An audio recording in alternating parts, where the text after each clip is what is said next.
امام سیوطی شرح السطور میں ایک اپنا حکایت نقل فرماتے ہیں. ایک اللہ کے بندے، اللہ کے نیک بندے، اللہ کے بندے حضرت ابو علی بنو باروی علیہ الرحمن، وہ فرماتے ہیں کہ ایک مرد صالح کو میں نے خود اپنے ہاتھوں سے قبر میں اتارا.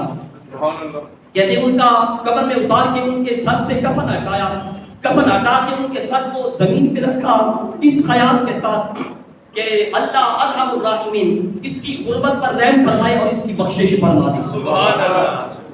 کہتے ہیں جب میں نے ان کے سر کو رکھا، سر کو زمین پہ رکھا تو اللہ کے اس بندے نے آنکھیں کھول دی. سبحان اللہ.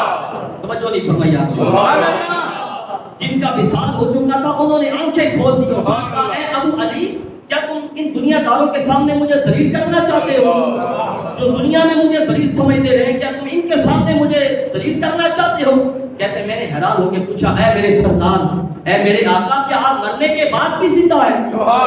میں ابو علی بے شک میں زندہ ہوں. سبحان اللہ. بے شک میں زندہ ہوں. ساتھ فرمایا صرف میں نہیں بلکہ اللہ کا ہر دوست زندہ ہے. سبحان اللہ. اور ساتھ فرمایا کہ میں آئندہ اپنی خدا کی دی ہوئی طاقت سے ضرور تمہاری مدد بھی کروں گا. سبحان اللہ.